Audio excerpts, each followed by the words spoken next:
Hi! In front of me is Xiaomi Mi 11 Ultra, and today I would like to show you how you can change apps permissions on this Xiaomi device.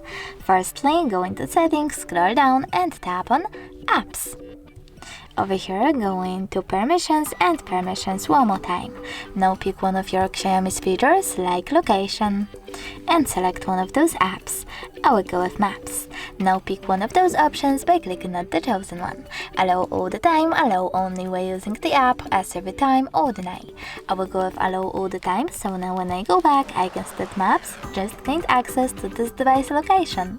But you can also just tap on it and pick See all Maps permissions. Now manage all of them for this app from here. Thanks so much for watching. If you enjoyed this video, leave a like, comment and definitely subscribe. Bye!